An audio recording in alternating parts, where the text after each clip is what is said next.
Welcome to the Average Report, everybody. I am Brett Erlich. It is, I'll get to what day it is in a second. Brooke Thomas is here. Brooke, did you hear? It's the 21st, right? Today, I don't know what the date is. I want to say the 21st. It's the 21st. For those of you listening to the podcast, do you know what happened yesterday on the show when John introduced the beginning of the... No. John spent the first, we call them blocks in television. Yes. He spent the entire first block just talking about how Friday it was. When the show was getting edited, our editor Cassie came over and was like, guys, is there something I don't know about? Like, what is John, is this a Friday show or something? It seems like everything he's saying is Friday. It was John's Friday. Basically, he wasn't thinking about anything else. Oh, John checked out on Wednesday. Yeah. That's not true. John does not check out. He didn't even check. He was sending an email last night. Right. He talked about how Friday it was and all the stuff that's happening between now and the time he's back to live television. But what was hilarious is that he just went so into Friday, which is the most like mentally checked out you can be. Right. And then the segment right after that was just like, boom, it was like right in there. He was ready. And absolutely fantastic, which is the perfect way to describe my friend John, where you can be so on point with all your political points. And then there's these delightful moments where it's like, it's Friday. Does John ever give us one of those? No, I wish. I wish. It would be funny. I wish. You two should have done Postmates. What's me and John? Mm-hmm. It would have maybe not been as entertaining because people like a train wreck, but I loved you. You would have had the opportunity to win. Yeah, for those of you who don't know, members, and this is a good opportunity to talk about what members get between now and the new year, but members of TYT, Hostmates is a show that we did a special where we tried to see which TYT Hostmates, like duos, Anna and Cenk, Ben and Michael, JR and Rick, and then Brooke and John, which of them knew each other the best. And I'd say the most disadvantaged were the two of you because you've known each other the least amount of time compared to, say, Ben and Michael, who've known each other for 36 years or something like that. But also, to be fair to the game, we have known each other longer than it appears we do. Yes. It appears we met yesterday. Yes. From our performance. Right. There's just an amazing, you gotta watch, you gotta sign up to become a member. To do that, since Brooke is beating me. It is tyt.com/Brooke. And so there's an E at the end of my name, so it's Brooke, so it's BROOKE. And if you don't wanna have some stupid ass names, oh, come on, control room. Brooke is too difficult to spell. Am I beating you? What are we, like 1 and 2? Last time I checked, you had 9 and I had 6. Oh, it's tight. This feels so much like a morning show right now, and I love it. It's Friday. I wish I was in my jammies, but here is no. For those of you listening to the podcast, they have faded slowly to tyt.com/Brett. It's very clear they do support me, tyt.com/Brett. For people to sign up, we're having a membership drive. These are the waning days of the membership drive for people who want to sign up. What do you get? There it is, finally. There we go, and that's such a cute picture. But just to be clear, so tyt.com/Brett is a thing, but if you actually want to sign up, you would go to tyt.com/Brooke. All right, I'm not gonna win on this. I give up. Another thing that's for members, next week we have already pre-shot some year-end specials. John mentioned this yesterday on Friday's show. We did some pre-shot specials. Brooke will be co-hosting one. Yay! I will be co-hosting one. And then the other one is a look back. So there's the Year in Damage, which Brooke was on. There is the awards show that we did to give out our awards for the best and worst of the year, which John and I did together. And then we take a look back on our favorite interviews from throughout the year, or at least the most important ones, a mix of the two. But they're all great. So check that out. And members get that early. So people who are members, as soon as they're done getting edited, they're up there for on demand for people who are members. Everyone who's watching the live feed on Roku and the TYT network on YouTube TV, you guys will still be able to see it. It'll just be live, the broadcast live, the same normal time, Wednesday, Thursday, and Friday of next week. So that's all the business of what's happening behind the scenes here at TYT that you can be part of. We need to get into the news. We have a huge news day. We're gonna talk about the government shutdown and things that are still happening right now on the floor of the Senate as it goes to them. We're gonna talk about that. In addition, we're also gonna talk about some hilarious alternative means by which people are seeking to fund the government. specifically the border wall that has come between Donald Trump and Christmas vacation, essentially. And then we're also going to talk about this crazy story in Alabama where there's essentially American meddling in our elections. We'll get into some of the behind the scenes stuff of that. And then marijuana, maybe some time for Ben Shapiro, but definitely some gift ideas for people who are looking to give something to that special Trump fan in all of us. And then our Christmas list for what we want. So it's a packed show. But we have to get to something before we get into like the nitty gritty of the show. This just broke this morning. Ruth Bader Ginsburg is having medical procedures done on her. There was a report that you might have remembered that she took a fall in November and she broke some ribs. They took her into the doctors and the doctors did some tests and found some cancerous nodularity happening in her pulmonary area, so her lungs. And news broke today amid this crazy government shutdown news that she had some cancerous nodularity removed from her lungs. The prognosis is that she's going to be okay and there's no remaining disease there. But what a terrifying, there was so much crazy news yesterday. There's been so much going on, but Ruth Bader Ginsburg, am I alone in thinking we have to keep her alive by any means necessary? No, for sure, and she's so well loved. She's so well loved, she's so well liked, and she's such a good person, and so, but just outside of the fact that, in politics, you want this judge that's, really fighting for basic humanity to be able to stay in that position. Outside of all of that, it's just the fact that, this is a woman that, we don't want anything to happen to. This is a woman that we all know so much about and we all care about. And we don't want anything, we want her to be healthy. Yeah, she's 85 years old. She is the oldest Supreme Court justice currently sitting. I mean, I am pulling for her because, of course, the people who saw the whole Brett Kavanaugh thing play out, the Antonin Scalia, Merrick Garland, all of those things. The Supreme Court is so very important and should, God forbid, things should happen to her. God knows who Trump would appoint, but I mean, I guess it isn't just God knows because he already has released like a list of people. All we know is it probably won't be Merrick Garland, but our thoughts, prayers, get well soon. Yes. Whatever your thing is, send it her way. Yes, if you need to do some kind of ritual, I'm open to it. Some kind of satanic chanting. All right. As long as it keeps her alive, I'm all for it. Okay. Out of control. Now we get on to the government shutdown. Okay, so this government shutdown thing, what is it? What's happening? How did we get here? Okay, so all Trump wants for Christmas essentially is the wall. He ran on a platform from day one of saying that immigration is his #1 priority. He said that the day he announced his presidency and followed up shortly thereafter with, they're not sending their best, they're sending rapists to America. And so he wants at least $5 billion for his border wall. Now, that's something that he said. It's been 2 years to get $5 billion out of the $20 billion that he wants for the ultimate construction of this. It's been 2 years and he hasn't gotten it. And what has happened essentially within like the Congress is the Congress has gone along and just said, you know what? We're going to say he's fighting for this wall, but there's not enough votes to get the money for it. They got close. We've already shut the government down over it. And it seemed like, and then there was a vote in the House or in the Senate, and the Senate took like a voice vote where they said all in favor of this other agreement that we have, where we essentially are just saying you get all the money to fund the government minus the border wall. There was a vote on the House where they said all in favor say aye, and they said aye. It was unanimous. But then things kind of changed. It seemed like there weren't going to be enough votes, and Sarah Huckabee Sanders started hinting that they would find other ways to fund this wall. She said, in the meantime, we're looking at every avenue available to us possible. The president has asked every one of his cabinet secretaries to look for funding that can be used to protect our borders. At the end of the day, we don't want to shut down the government. We want to shut down the border from illegal immigration. So then Donald Trump was starting to listen to people like Laura Ingraham, and Laura Ingraham came out and essentially told everyone, you know what? Trump's being a little lily-livered, pushover, and he isn't fighting for his wall. And then suddenly Trump came back and said, you know what? We're going to fight really hard for this wall to the death. And now there's going to be a shutdown because he said he won't accept what's happening. And also this wall that he knows he cannot get. It is not going to happen. He knows that.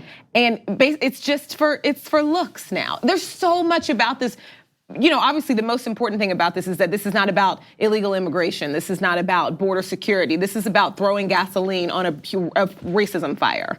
And that's really what this is about. And kind of like keeping that base of people that really like that fire, like kind of, excited. But there's so many lies about this every day. Like, it always should just like come back in people's minds that he said Mexico was paying for this. And so now we are going to shut the federal government down because we're not agreeing to pay for something that he said Mexico was going to pay for. And the people who are in support of this don't care that, do you know what I mean? Like, don't care that that was a lie, and that was an obvious lie, and like it's. Yes, we'll get into a little bit more. We got to take a quick break right now. When we come back, we're going to talk about what's happening right now today on the Senate floor about this. What Mitch McConnell's saying, what Chuck Schumer's saying. Are the votes there? Is it an exercise in futility? As well as other things that Trump's base that you're talking about is trying to do to fund this wall. Come hell or high water, don't go away. More Damage Report after this. We need to talk about a relatively new show called the Republic, or UNFTR. As a Young Turks fan, you already know that the government, the media, and corporations are constantly peddling lies that serve the interests of the rich and powerful. But now there's a podcast dedicated to unraveling those lies, debunking the conventional wisdom. In each episode of the Republic, or UNFTR, the host delves into a different historical episode or topic that's generally misunderstood or purposely obfuscated by the so-called powers that be, featuring in-depth research, razor-sharp commentary, and just the right amount of vulgarity. The UNFTR podcast takes a sledgehammer to what you thought you knew about some of the nation's most sacred historical cows. But don't just take my word for it. The New York Times described UNFTR as consistently compelling and educational, aiming to challenge conventional wisdom and upend the historical narratives that were taught in school. For as the great philosopher Yoda once put it, you must unlearn what you have learned.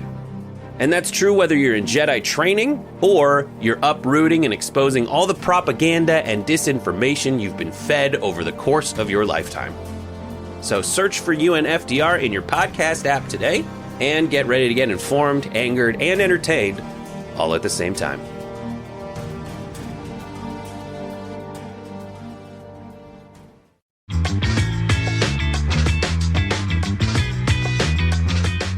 Welcome back to the Damage Report. We're going to pick up right where we left off. Brooke was talking about the base of Trump and how they'll pretty much rally around, we're trying to figure out just how serious they are about rallying around the Trump border wall. Here's what Ann Coulter, I said it, Laura Ingraham, she's later in the show, but here's what Ann Coulter said to rally the base. She said, either Trump never invented or intended to build a wall and was scamming voters from the beginning, or he hasn't the first idea in how to get it done and no interest in finding out. My prediction is his support will evaporate and Trump will very likely not finish his term and definitely not be elected to a second term. So two things happened. Okay.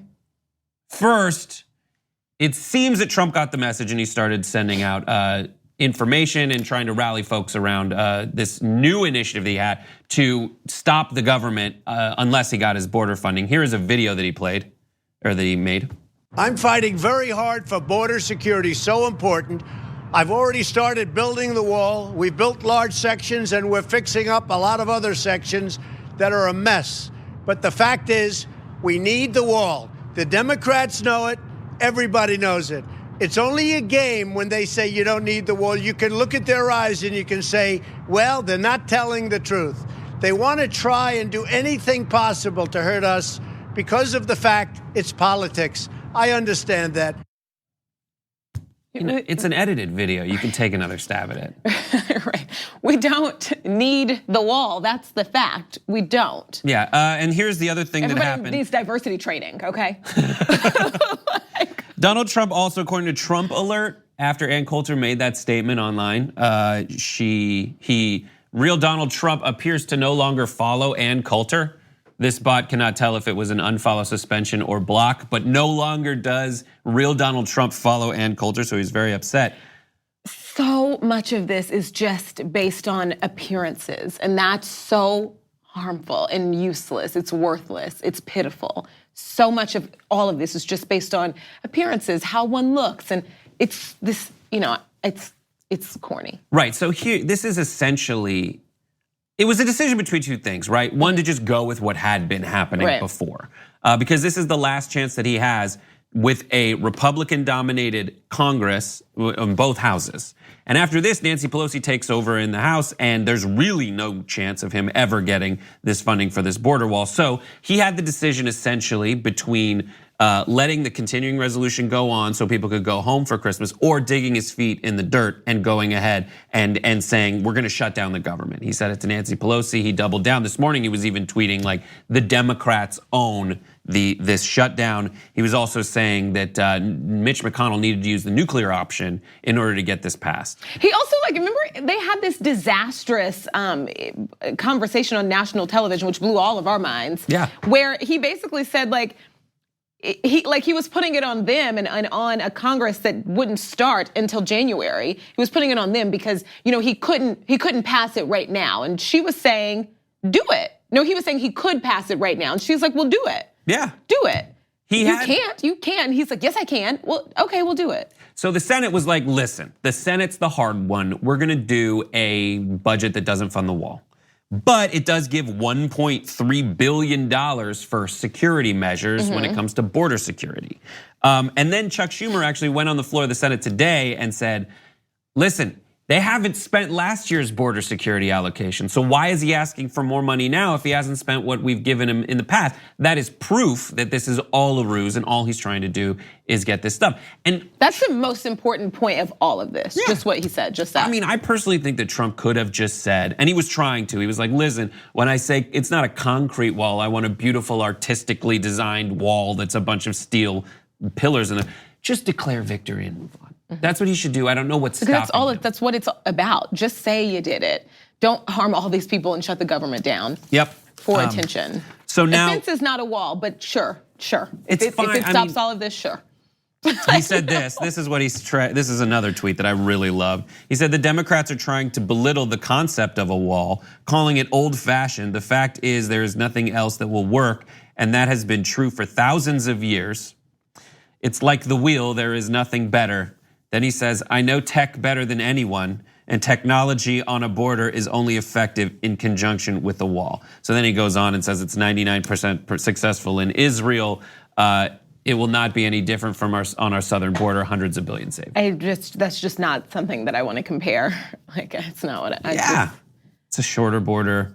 I mean, the vast majority of people there are people who come to the country not through the border and they overstay their visas. It's just, to him, it is just emblematic of something that he wants to have because he said he wanted to have it. But even saying that, he said that for a reason. Just that statement. It wasn't even about the wall. Yeah. There are other ways that people are going about trying to get funding for the wall in the event that he is not able to rally around it. Brian Colfage started a GoFundMe for a wall to see if people will, sign up and give their cash to it. It was at 7 million last night. Last night it was 7.4 million. And really the only reason that I chose to use this graphic, it's because it's a photo of Trump enormous in front of a wall. I don't even know where that is, but it's we the people will fund the wall and Trump's giving a huge thumbs up. That was last night. Now it's at $11.7 million. Just overnight. Overnight. It's jumped up $4 million. Yep.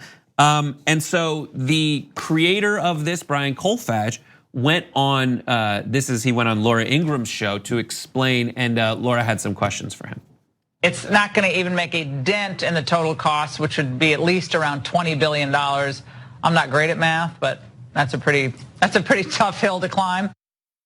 I would like to stop it right here. Brian Colfage is a triple amputee, and she's talking about climbing hills. Good job, Laura. But she went on to ask him, this question. So what do you say to those critics? I say they're full of crap, and this is the United States, and we can do anything we want. And if people want to donate to that wall and give their money, they can do it. I mean, what's $80 for 60 million people? The common person can give that kind of money. And this is not just about Republicans and conservatives. There's an outpouring of Democrats that are messaging me and giving to this wall fund. It's from both sides of the island, but you don't hear the liberal media saying that. This is America coming together. They want the wall.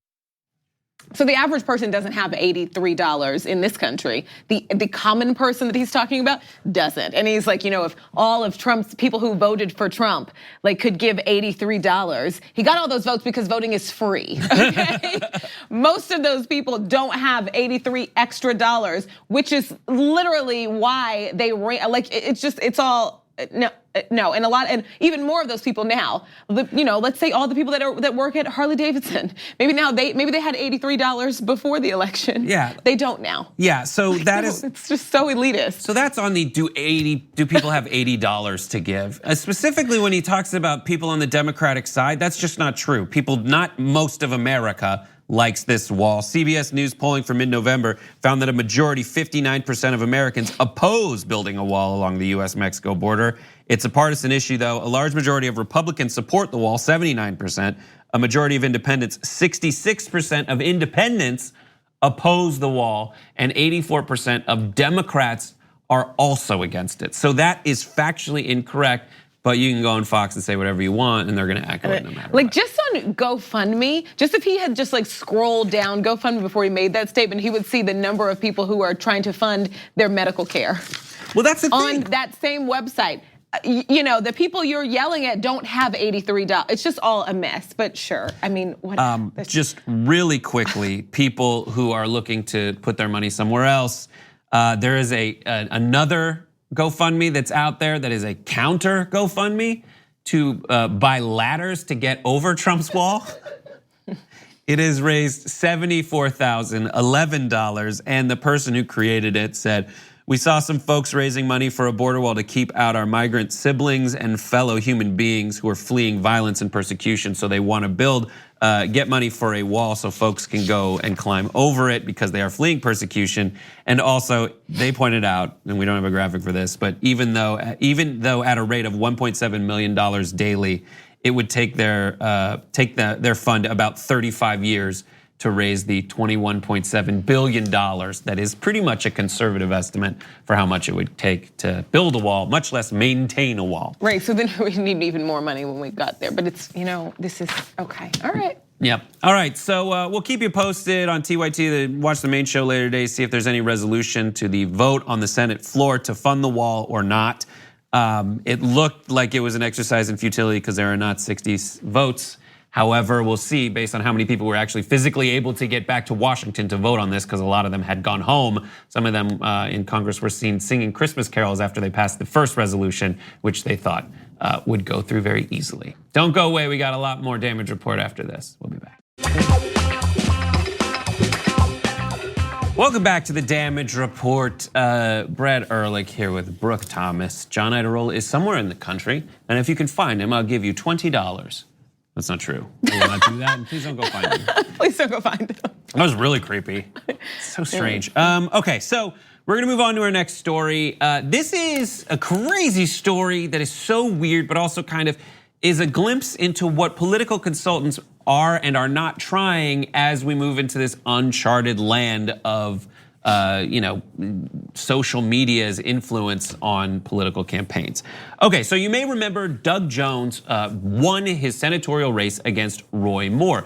Doug Jones, this is the Alabama Senate race that took place after Jeff Sessions was made Attorney General, and Luther Strange, who was supposed to be the guy who took over afterwards, lost the primary to Roy Moore, who is that guy who put the 10 Commandments in the state courthouse and all that.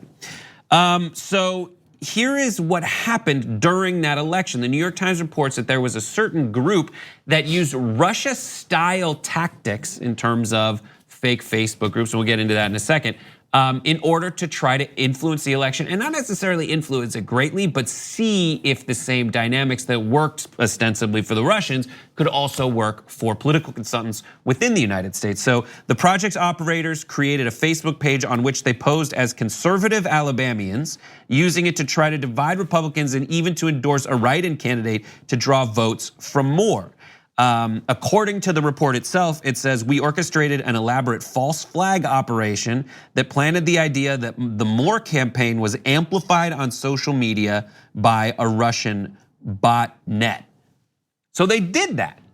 And some of the results are actually kind of crazy. They talked to the guy that was propped up essentially by this Facebook group to try to raise his social media profile by having what was essentially a pro-Democrat Facebook group masquerading as a Republican Facebook group that is mad at the More campaign for blah, blah, blah, blah, blah. And what they were able to do was improve this guy's Twitter handle from having 100 followers to 10,000 Twitter followers. Wild, right? So crazy. Now, what do consultants in America think of this? Because this was kind of it was actually funded by Reid Hoffman, who created LinkedIn, but it was a bunch of people who have had all kinds of influence and roles within American politics. But here is what non-affiliated people who weren't involved in this, but just outside consultants are saying about it.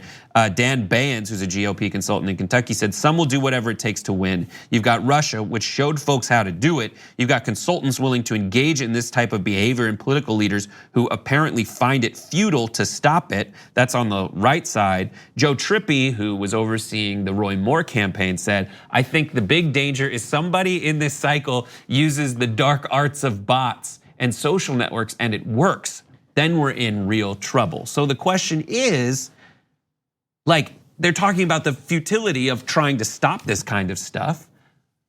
I guess the question is, like, if there are fake accounts out there that manage to convince people of falsehoods, is that something? I mean, maybe not necessarily saying that the Russians are backing someone, but at least masquerading as people on your side to pull you away from your side to do something that actually hurts your side. I mean, what's your take on that? I mean, I think just their responses to this and the reaction to this is fascinating because that is the audience of their base. You know, the people who say Hillary Clinton has killed, 60 people secretly. Oh God, and Pizzagate and things like that. So, right, and no one cares until it starts to happen to you. There's not that thought process until it actually happens. There's not that just process of, you know what, this is a weird thing to do. This is not okay. This is a slippery slope. This is not okay for anybody. When they're winning, like that, like Roy Moore himself would never come out against that when we're talking about the president, what happened with the president and what our social media has looked like for the past 3 years because of this. But now, he's got, someone who worked on his campaign saying, hey, this is terrible. This is not okay. And I just want to say, where have you all been? Yeah, it's terrifying. I mean, this is crazy because, like, okay, there's a lot of differences between like Russian meddling in a campaign and American meddling in a campaign. That's one thing I would say. If it was a choice between people who are meddling, I would rather have Americans than Russians, but that's kind of difficult to say because it's still people utterly lying. Right. Also, there's the fact that lying happens all the damn time. That is true. Like, definitely watch our year-end special that's coming up next week where we talk about the worst ads. There was that Duncan Hunter ad against Amar Kampanijjar that essentially said that he's trying to hide the fact that he's a Muslim with the name Amar Kampanijjar, but also lying about his family and lying about his role as a terrorist. This stuff happens all the time. What is okay, what is not okay? I think a lot of people here would say, listen, as long as if we get money out of politics, then it'll hamstring the people who have the resources to launch these expensive, counter campaigns.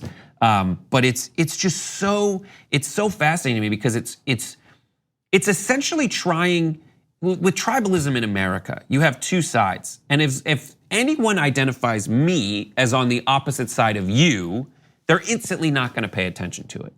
But I think definitely not using these weird bot tactics. But if you set up a fake account that lays out from the perspective of like someone who is voting Republican, typically, but also you make like a kind of economic populist argument to them in their voice, even though it's not actually their voice, like that could work. That's the way around tribalism, and the argument could ostensibly be like, it's a sound argument. The only lie was like who was saying it, but like the logic still holds. And that's all we've been trying to do on the left, and I'm sure that's what people on the right have been trying to do who are earnest, are saying like, I'm trying to give you just an argument as to why this is in your favor. I don't know, I mean, what do you think about it? that's just, it's like hard to put into words, which is weird because that's kind of my job. But well, listen, the report does not say whether the project purchased the Russian bot Twitter accounts that suddenly began to follow Mr. Moore, but it takes credit for radicalizing Democrats with a Russian bot scandal and points to stories on the phenomenon in the mainstream media. Roy Moore flooded with a fake Russian Twitter followers. That's what the New York Times said. Then this one thing, just to kind of bring it home. There is a quote from Mark Twain that I think is really awesome. In this time where I feel like everyone's been fooled and I want to tell them that they've been fooled, he has this quote that's like, how easy it is to make people believe a lie and hard it is to undo that work again. It's so true. And a lot of people, and the version you'll see in memes is like, it's easier to fool someone than to convince them that they've been fooled. And this seems, I mean, yes, of course, it's so ridiculous and terrible, but at least as an experiment, and they say it did not truly affect the entire campaign and the results. I mean, the guy got a couple hundred write-in votes, and he did, and the total write-in, there were a couple hundred write-in votes. Other people like Condoleezza Rice, Jeff Sessions, and Jesus Christ got more write-in votes. But it's just one of those crazy behind-the-scenes things that you're seeing, like, people in campaigns work on. But doesn't that come off kind of irresponsible to you? Oh, or is yeah. it just me? Because it's kind of like, oh, fire's cool, let's touch it. Like and that is, no, don't touch it. You know what I mean? Yeah. Like, that there's a different, I don't know, just like what you can learn from this and just the harm of doing it and kind of furthering it. It seems like they're not equal. Yeah, absolutely. But that's where we are. We have to take a break. When we come back, a lot more damage report, don't go away. We'll see you on the other side.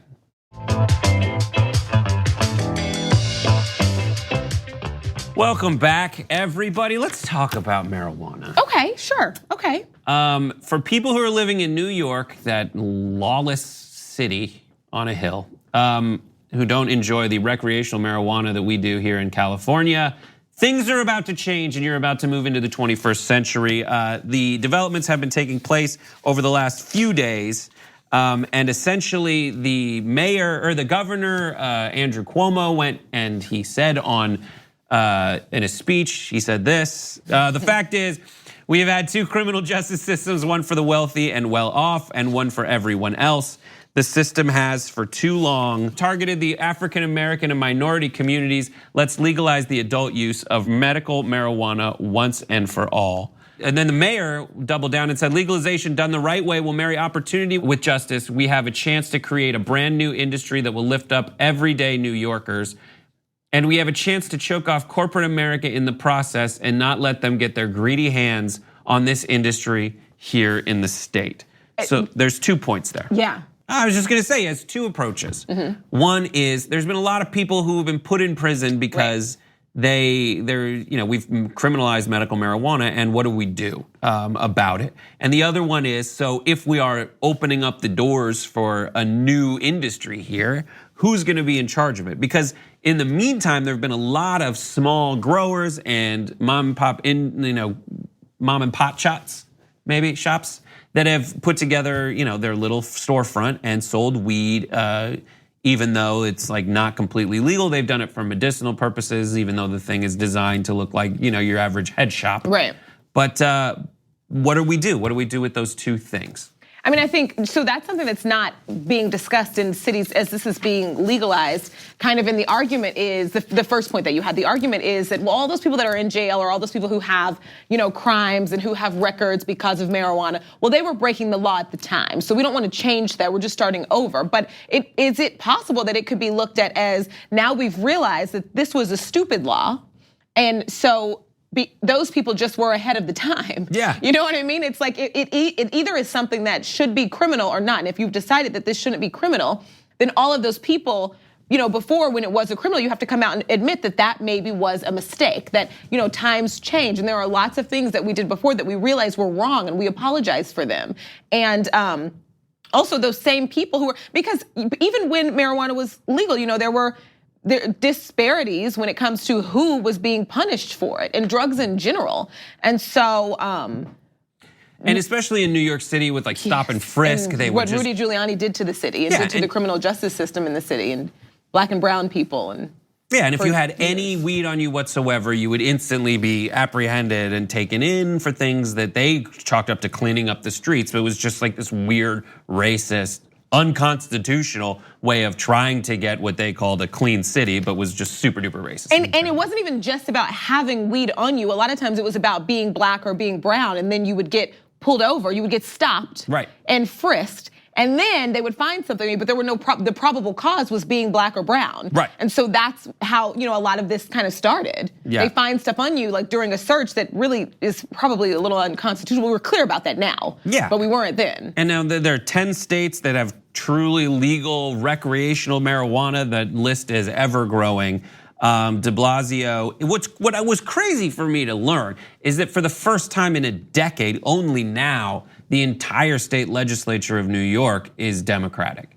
And there's a lot of upstate people, but there's so many folks living in Manhattan, and it seems like it's the Senate finally shifted, so now it will be Democratic. And de Blasio and Cuomo really want to get out ahead of it, so when everyone comes back in January, for the new session, that everyone's ready to go. So that's good for them. Fascinating, and this is all kind of like Cynthia Nixon's platform that I didn't really hear much coming from them before that, but But that's literally right. You're absolutely right. That was one of the things that in the wake of the Cynthia Nixon run for governor, that people were like, well, what? I feel like we worked so hard and we didn't get anything. Literally, as a result of her candidacy, de Blasio Cuomo had to shift. He shifted his entire policy on this, and now they're ready to go. And because he's had years to say what he said a couple days ago. He's had years to say this. Yeah, it's a $1.7 billion industry that he could create just by making it legal. Yeah, and no one gets hurt. It's not one of those things that makes you become violent. If anything, it just makes you kind of hungry and sleepy. I learned recently about the difference between indica and sativa. Recently? Yeah, and I needed a demonic device and I hadn't heard anything like into couch. That's what they say. Indica is the one that makes you fall into the couch. I'm getting a lot of thumbs up. The hybrid is powered by electricity from what I understand. Okay. All right. Okay, so we're gonna move on to another story. This one is just a little thing I saw from Ben Shapiro in Newsweek. It started out, apparently he watched CBS News, and it said, "This week America learned about something the millennials can like to call adulting," which is the most Ben Shapiro quote ever, because it's like, this week America learned. And this proves that when Ben Shapiro writes something about millennials, he is telling it to grandparents, because it's like a CBS nightly news thing, and he's like, well, we all learned, and then it's just very frustrating. He says, while speculation has run rampant that economic hardship has forced millennials to stay home longer and thus to fail to adult, student loan costs and housing costs are generally blamed for millennial economic hardship. The truth is that we've simply become lazier as parents. Essentially, this old argument that we're coddling kids and not giving them things to struggle over. He says Americans aren't expected to start building a life, particularly middle and upper class Americans, until they're nearing their 30s. There are many Americans who make decisions that force them into adulthood. Single mothers, for example, aren't going to be taking adulting classes. But the question is how we can encourage young people to adult in non-circumstance-driven fashions. He's like, people become single mothers and they have to learn how to adult. We don't want to make them do that, but how can we make them? And he says later in his article, how do we make them suffer so that they'll grow up faster? A broken clock is right twice a day. So we know that. This is maybe one of those instances. I don't know if I would call like any parent lazy, that I'm not a parent yet, and so it's a weird like judgment to have. Right. But this absolutely, when I saw the story about the adulting class, that's your job as a parent. That's what parents are supposed to do. But he mentioned single mothers like after the fact, so like the millennials that would be single mothers and how like they're forced into parenting. But what about, so single mothers can't take parenting class, but what about the single mothers who can't teach a parenting class because of everything that they have to do outside of the home to keep the home like to existing? We used to have things that taught you how to do this in high school, by the way. That is those true. got unfunded and we don't have money for them, and that's a problem. Also, this concept of adolescence that he is vilifying, by the way, is something that was utterly fetishized in the 1950s when you thought, and invented essentially, and fetishized in the 1950s, the time that you think is the golden age. And what's the problem with solving problems? That's what we're trying to do. We're trying to eliminate suffering, and he wants to create it so you can teach people a lesson. I think, in the words of Sterling Archer, I can do both. All right, we got to take a break. When we come back, we're going to go through our Christmas list. It's going to be awesome. Don't go away.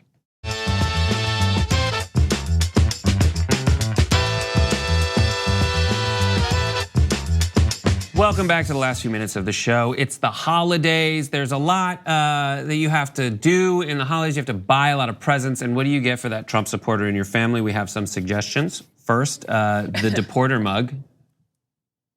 That is for people who see Trump as a super agent. Does that then deport the Trump supporter in your life? It might. There's so many Trump colognes that I've found. One is called, I forget which one is this, Empire by Trump for $4.40.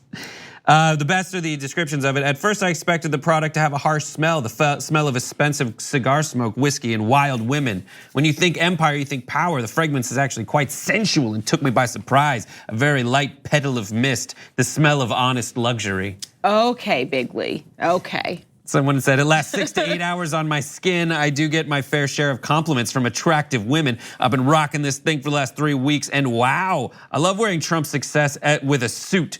It gives you an overwhelming feeling of confidence and arrogance, like you can tackle anything that comes your way.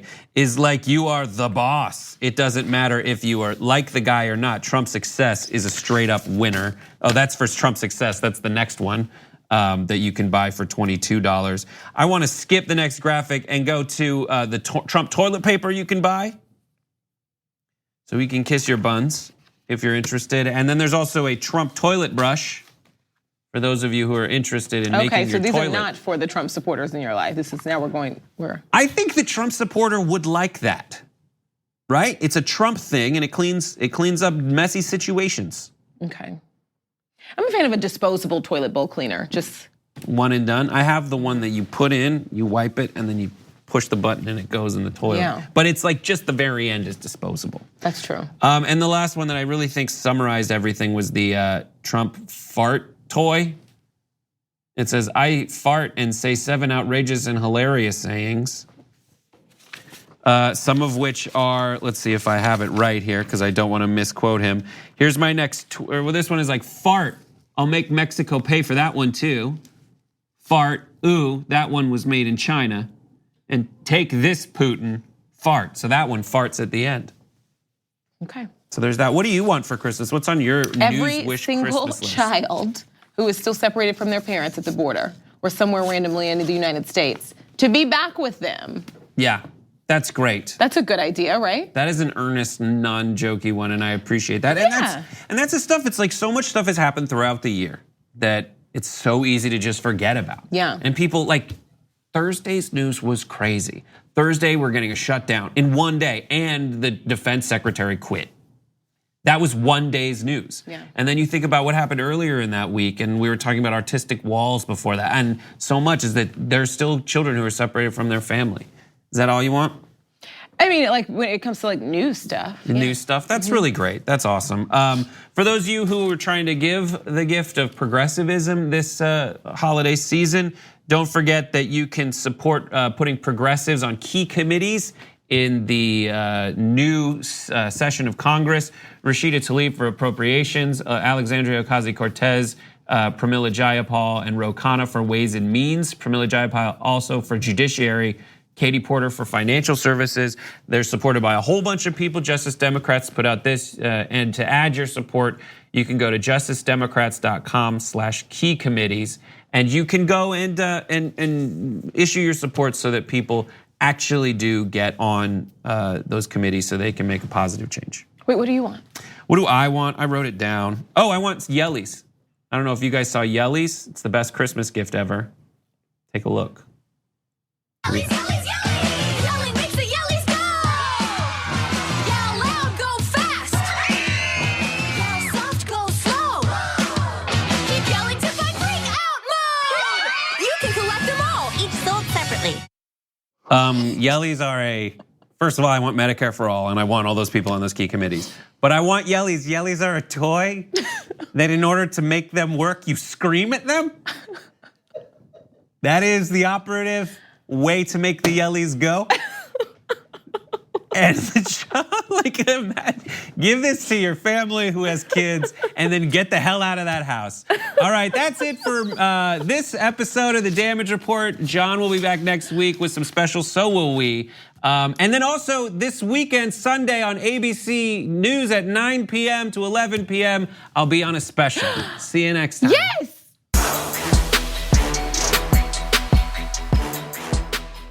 Thanks for listening to the full episode of The Damage Report. Support our work, listen ad-free, access members-only bonus content, and more by subscribing to Apple Podcasts at apple.co/TYT.